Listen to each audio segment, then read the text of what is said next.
Welcome to the Cafe Culture podcast, a season of discussions on culture, politics, philosophy and science.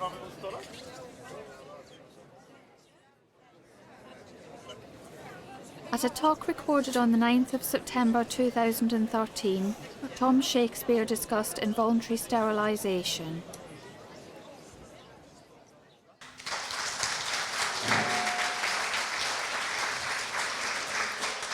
Thank you very much, and thank you very much for coming out on a well, it's not a particularly fine afternoon, coming out this afternoon to talk with me and listen to me. The background to this talk on involuntary sterilisation is that I was at the World Health Organization for 5 years. And during that time, I formed the view that the UN system should do something about the continued involuntary sterilisation of disabled people. I was talking to human rights lawyers at WHO and realised that involuntary sterilisation was not something that just happened to disabled people. It also happened to other groups as well, that it's alive and well and not uncommon globally. And so with colleagues from the Department of Reproductive Health Research, we organised what WHO generally does. We write a statement, there's a technical meeting of experts who come together to discuss it, and then there's a revision process which continues, as it were, at this moment. And finally, we go through a clearance process and we have a document. And so I have the document here, and you'll see that you're familiar with track changes, but you can see that it's got an awful lot of track changes still on it. But I'm hoping that this document will see the light of day before the end of this year. So in a way, I'm giving you a sneak preview. I can't tell you exactly what it says, but what I'm reporting on is the background to this document. So it's very relevant. The other pack of paper I've got here is a report from the Community Affairs References Committee of the Senate of the Commonwealth of Australia. So the Senate of that country, the upper house of the Australian Parliament, conducted an extensive research process, hearings on the involuntary or coerced sterilisation of people with disabilities in Australia. And that saw the light of day in July, and you can download that. So I'm evidencing these to show you that this is a live topic, that it's a live topic throughout the world, and it's a live topic in high-income countries like Australia, as well as in parts of Africa and Asia, where you might think the rule of law is less strong. But I've said not just a thing of the past, so let me tell you a little bit about the past.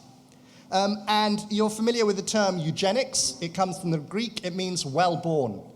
And it was the case that in many, many developed countries, from about the period 1870 through to the period 1945, this was a very strong intellectual current, a fashion, a movement. There were eugenic societies. There were Bonnie baby competitions. There still are, but that's where they started. And there was the idea that not only did you encourage, as it were, better people to reproduce, but you curbed the reproduction of inferior people.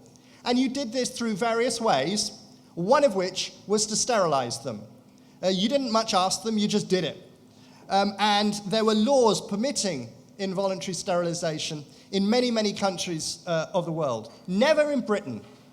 Britain, a nation of sort of free-thinking individuals, a libertarian in Parliament spoke strongly against it, and there was a groundswell of opinion in Parliament against it. There was never a eugenics law in Britain. But there was in America, starting in Indiana, and going on to about a third of the US states had sterilization statutes. There were sterilization laws in Alberta, Canada, in France, in Sweden, Denmark, Norway, Iceland, Finland, in Switzerland, in Austria, in Germany, in Brazil, Japan, China. Lots and lots of countries had sterilization laws directed at undesirable people, feeble-minded people. I do the scare quotes for the people on the podcast. This is scare quotes. Feeble-minded people. Women who'd had children out of wedlock, other socially undesirable people. So it was very, very common. It was legal. And it was felt to be in the best interests of the society. And this was an era in which you put the best interests of society ahead of the interests of the individual. instead of the human rights of the individual. And of course, as you know, this eugenics philosophy reached its, I don't want to say zenith, nadir in Germany. Nazi Germany had a sterilization statute from 1933. Hundreds of thousands of people were sterilized. There was a typical Teutonic efficiency about how people were singled out for sterilization. It was called the Hitler cut. Men and women had their tubes tied or were given vasectomies. If you ever seen the film Judgment at Nuremberg with Montgomery Clift as this guy with mild intellectual disability, incomprehending why it is that he is now being sterilized. So very, very common in Nazi Germany. And of course, once war was declared in 1939, that eugenic period of sterilization gave way to extermination. So in Germany, hundreds of thousands of disabled people in institutions were murdered through, in 6 killing camps through poison gas. And all of the techniques and technologies of the Holocaust against Jews, gypsies, and gay people and criminals were pioneered on disabled people. To the effect that at the end of the war, the German Psychiatric Association were really troubled because they didn't have any patients left. So they had a professional psychiatrist, but they just didn't have people with schizophrenia and other psychotic diseases to help and cure because they'd been killed. So that's why, in 1945, a line is drawn. You know about the Universal Declaration of Human Rights. You know that eugenics became very, very unfashionable and clinical genetics took over. No longer did you do things for the good of society. You focused on the human rights of the individual. And informed consent was the ethical principle which should dominate any area of healthcare. So that's the story. That's what we read. And, you know, to a large extent, it's a true story. However, what I want to say is that the 1945 watershed was not a watershed. That it's true that the laws are repealed in most countries, that the widespread sterilization stopped. But in Sweden, for example, the sterilization law remained on the statute book till 1976. So Sweden is an enlightened social democratic country with a great welfare state and all the rest of it, but it's sterilizing people with intellectual disability until 1976. And in the end, they had to settle 247 claims for compensation at a cost of $82 million because of the abuses that had been conducted in a democratic society post-war.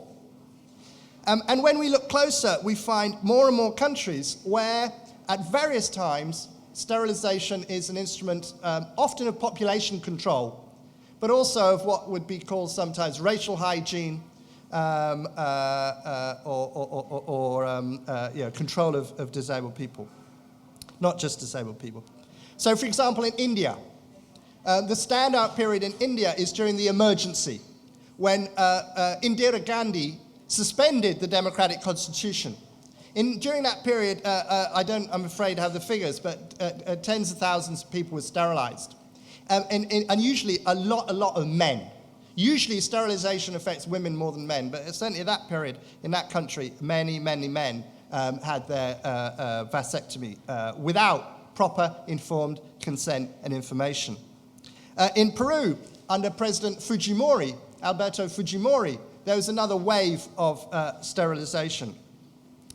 In China, we know about the one-child policy, but 46% of people in China, couples in China, one or other has been sterilized.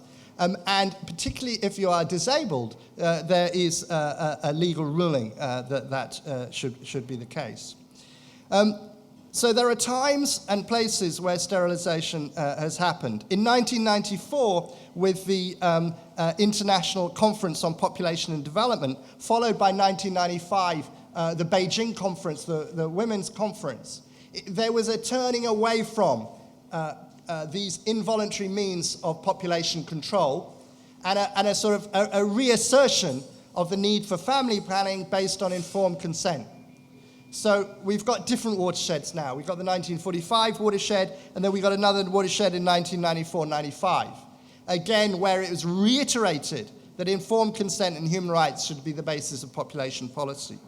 So again, you'd be entitled to say, well, that must have sorted out then, Tom. You know, you're still talking about Fujimori and Gandhi and these old stories. You know, okay, they didn't quite get it right in 45, but we got it right now, haven't we? Well, no, because there have been many cases of legal proceedings, of court cases in different countries for different minority groups about their involuntary sterilization. So, for example, in the Czech Republic and in Slovakia and in Hungary, who are being sterilized there? Well, it's Roma women, it's gypsy women. In the communist period, sterilization was a very common state instrument to control these undesirable minority ethnic populations. But at the end of the communist period, it still continued because, of course, a lot of doctors had been trained in the communist period. The prejudices were still there, and so there were still cases where gypsy women were being sterilized. And the classic case is, you know, a woman is coming and she's having a cesarean section, and while they're giving her a cesarean section, they go on the notes, oh, she's got 6 children already, we'll tie her tubes.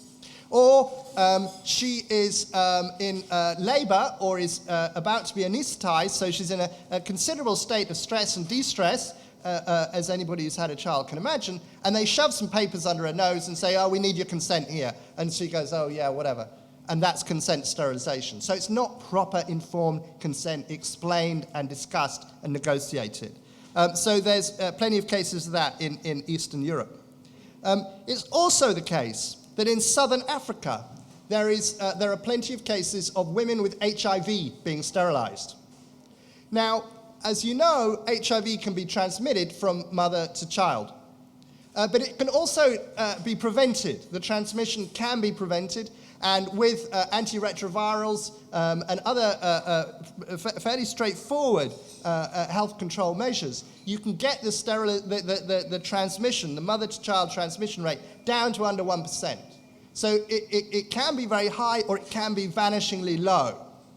But despite that, there's been cases in Namibia, in South Africa, in Kenya, and in other southern African countries of women with HIV being sterilized. Now, without their consent. Now, you know, you can argue about this because, of course, it's expensive to have health care, and it's very expensive in Africa, and it's beyond the reach of many women. And so you could say, well, the OBGYN is doing them a favor. He knows they've already got children, or she knows they've already got children, that they live, 100 miles away from the nearest clinic, and, it may be that this was a difficult labor and that their health would be affected by the next pregnancy or whatever, so they're sterilizing them without consent, but it's in their own best interests. And the same argument could be made in the Roma case. And that, there are some strong points there, but there's nothing there which says you couldn't discuss this before. If that is the case, if the woman lives so far away, it is a health risk, or rest of it, you can say before the cesarean, look, here is a consent for the cesarean section, and would you be willing to have a sterilization? This is the for and against. Have a think about it and decide. But that's not happening. What's happening is that doctors are playing God, and they're deciding that it would be in the best interest of this lady not to have any more children, and they're sterilizing her. And so these Roma women, these HIV-positive women, are waking up. As far as they're concerned, they've just had a baby, everything's fine. And later down the track, they're unable to conceive. They discover they've been sterilized, they don't know how. And of course, in many cultures, particularly in Southern and African cultures, being able to have children is absolutely key to being a woman. And so a woman who can't have children is even more of a second-class citizen. Her husband leaves her, he finds another woman who can bear children. It may be the doctor's judgment that 2 children were enough, but maybe not her husband's. Or she may have a new relationship and the new husband wants to have children, or whatever. But basically, without consent, she's put in a situation where she is both denied what should be a human right to control the number of space in your family, but also rendered spoiled goods or otherwise not equal. And sometimes it's even been made a condition of treatment, a condition of getting, for example, access to antiretrovirals, which of course are life-saving, that a woman consents to be sterilized. So there is some real underhand treatment happening with doctors. The third area is people who are transsexual or who are born intersex with ambiguous genitalia. In many countries which allow gender reassignment surgery, a condition of the surgery is that you get sterilized.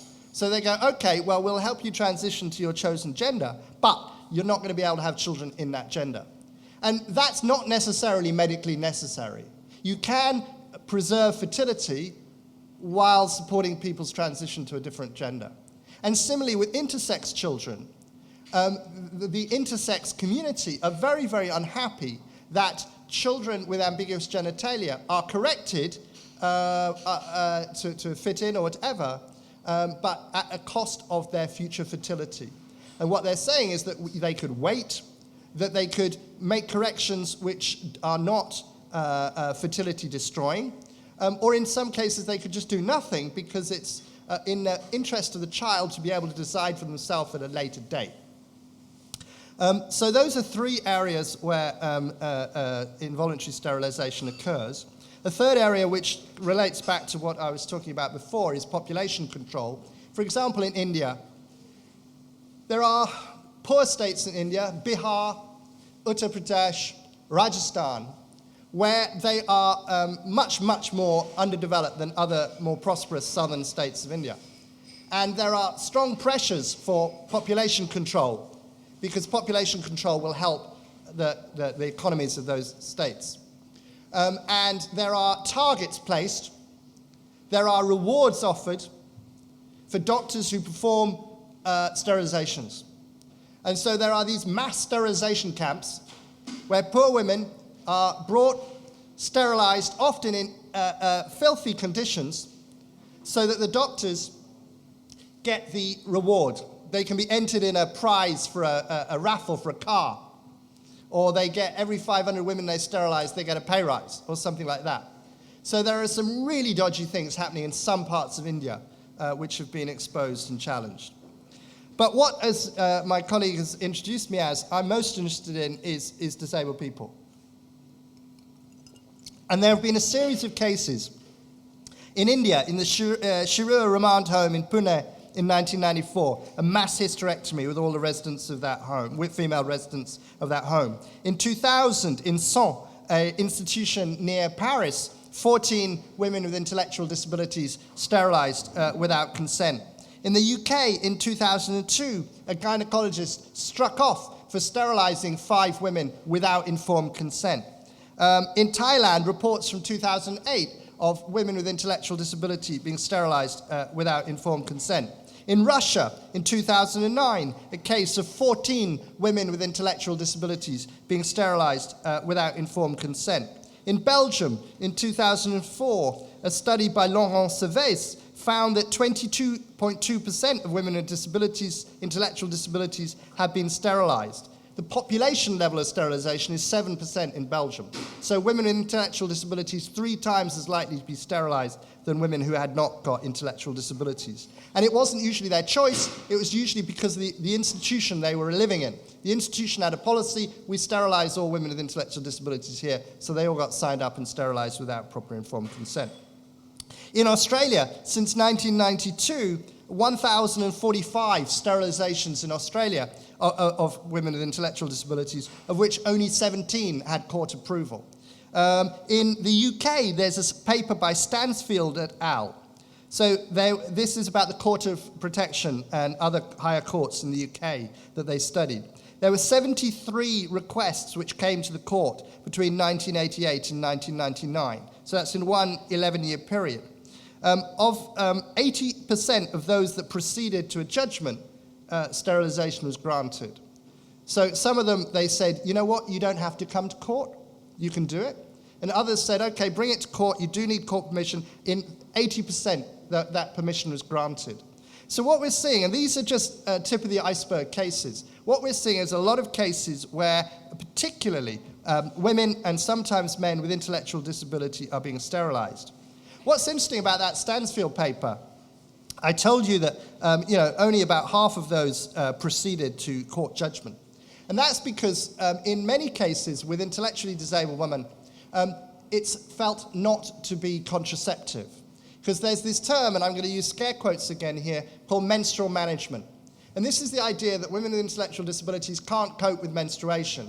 It'll be distressing to them, period pain will be painful to them, blood will be scary for them. And therefore, for menstrual management, menstrual hygiene, and I'm keeping my scare quote fingers up, it would be better for them to be sterilized. Now, and if that is the case, it's on clinical grounds and it needs no court authorization. It's a clinical procedure. So the parents can consent on behalf, often of a young person, to be sterilized. And I think that's very problematic. I'm not suggesting for a moment that there are not women who find menstruation troubling, difficult, painful, or rest of it. I'm sure that there are some women without disabilities who would perhaps opt for, in extreme circumstances, hysterectomy or endometrial ablation. But my point is that if that is not offered to non-disabled women, why is it happening so much for disabled women? And there are cases where somebody's health condition is exacerbated by menstruation. If somebody has, for example, certain kinds of epilepsy, they may get more seizures to do with their hormonal cycle, their menstrual cycle. So there are some cases, I'm not saying there are no cases, where menstrual management is not a legitimate argument and that there is not a legitimate healthcare interest. But what I'm suggesting is that in many, many cases, menstrual management is a convenient label for tidying up, making convenient a young woman whose menstruation may be troubling to her caregivers, may not be troubling to her. We just don't know. We don't have enough evidence on it. And the problem is we just don't have enough evidence on this full stop. Because if it's on clinical grounds, those statistics are not kept. And just to clarify this, I've used some terms here which need some clarification. I've talked about mild intellectual disability. In Britain, often the term learning disability or learning difficulty is used. Now, mild intellectual disability accounts for something like at least three quarters of all cases of intellectual disability. What is mild intellectual disability? Mild intellectual disability is 2 standard deviations below average IQ. So I bow to people with greater knowledge. I think that's 72%, it's 72 on the IQ scale. 100 is average, 72 would be mild intellectual disability.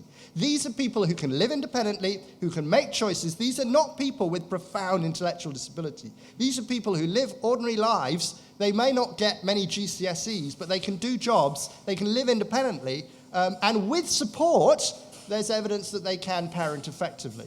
At the moment, when women and men with mild intellectual disability get pregnant, in maybe 40% of cases, the children get taken away. And of course, that's very distressing. That's not a good outcome. But the question is, can, with proper support, more women with intellectual disability and their partners bring up children safely? And we just don't know. There's an interesting case, which is Canada. And in Canada, there was a case called Re-Eve, a legal case called Re-Eve, where a mother wanted to have her child, Eve, wanted to have a hysterectomy. And the court said no. The court said you cannot, it is not a treatment, it's not a medical procedure which is to the benefit of the individual, and therefore you cannot sterilize Eve without her consent. And in no case can you sterilize with somebody without consent. So Canada absolutely prohibits involuntary sterilization. However, there's an interesting piece of research that was done in Quebec by Desjardins. Really interesting paper in an otherwise almost entirely terrible book called Sex and Disability, where he shows how families of young people with intellectual disability, remember in Canada they can't sterilize them involuntarily, persuade them that sterilization will be in their best interests. And it's a fascinating paper because the parents want their child to live independently, want them to have a good life, but don't think that they're able to become parents. And so they persuade them, they spend time with them, they take them to see other parents, they let them look after their nephews and nieces, they big up all the problems that can happen if you're a parent. And so the child, the young person, opts freely for sterilization. So I'm saying that even a law in Canada which says you can't sterilize can be circumvented. And the other point about that research, it points out that the agents, as it were, are often parents. In the past, in the pre-45 past, maybe parents were also a factor there. But then it was a law, it was the police, it was the courts, it was the doctors who were doing it. I've blamed doctors, and some doctors do get things wrong, very badly wrong. And that's why it's so welcome that the International Federation of Obstetricians and Gynecologists have made a global statement about the need for informed consent before any sterilization procedure. But as well as some doctors, many, many parents have a low opinion of the capacity of their disabled children, young adults, and believe it would be in their best interest to be sterilized and push that through. And I think that's problematic, and I think it's something we need to attend to. So what can we do about this? Well, I waved this piece of edited material in front of you, and this one from Australia. There is growing awareness of this problem.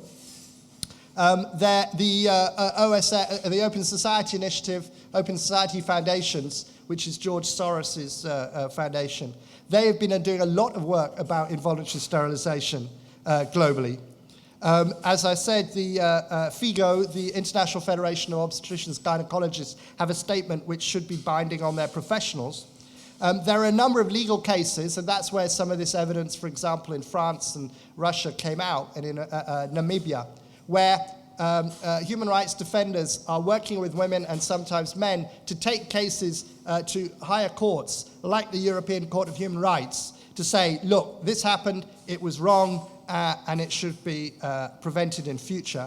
The various UN treaty bodies, like there's the Convention on the Ending of All Forms of Discrimination Against Women, there's the Convention on the Rights of the Child, and most importantly, there's the Convention on the Rights of Persons with Disabilities. All of them are reviewing the practice of countries and hauling them before them and saying, look, this is not good, not right, not permissible, when they are sterilizing people without informed consent.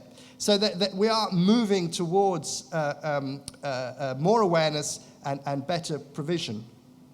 The Commission Against Torture, because there's a Convention Against Torture, has ruled that sterilization is equivalent to torture or cruel, inhuman, and degrading treatment. So there's some really good jurisprudence coming out, and there's raised awareness of it. And the points about it that I want to sum up here are that one of the arguments that used, particularly in case there are alternatives to sterilization. We now have long-term contraception which is safer and which is a good alternative. Secondly, sterilization does not prevent abuse. One of the main arguments for women with intellectual disability being sterilized is that they will be victims of abuse. And you do not solve the problem of abuse by sterilizing the victim. You do it by better surveillance, better education, better recourse, and by preventing men, often non-disabled men, preying on vulnerable women with intellectual disabilities. That's how you stop abuse. It may even be that sterilizing women makes it more likely for them to be abused because they will not get pregnant, therefore they're a safer target for their abuser. We can't say, but it could be either way. It's certainly not going to stop them being abused. I think that women and men with intellectual disability should have access to sterilization. That's an important point. There was recently a case you may have seen in the Court of Protection about a young man.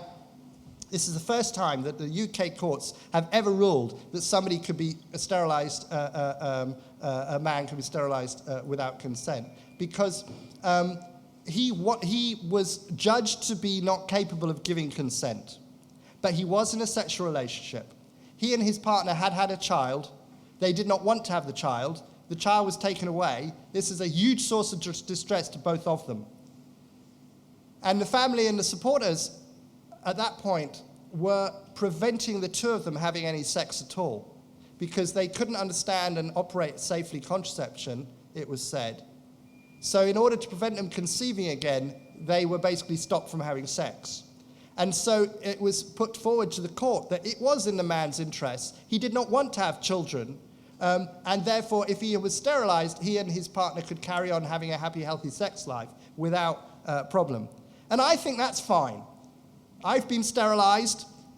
Something like a third of couples in Britain have been sterilized. Britain's one of the 3 countries in the world where more men than women have been sterilized. Sterilization is a good thing.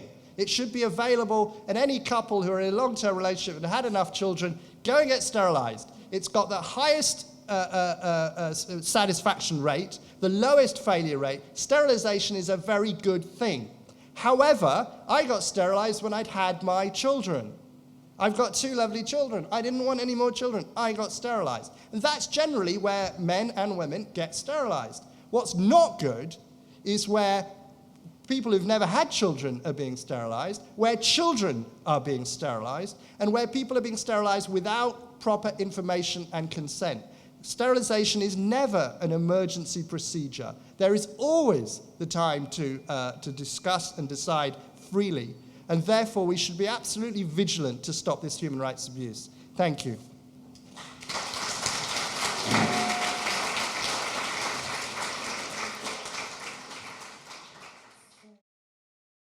Cafe Culture North East is supported by Newcastle University, Peels and the British Science Association. We're also supported by Ginger's Cafe in Dance City, who host the events.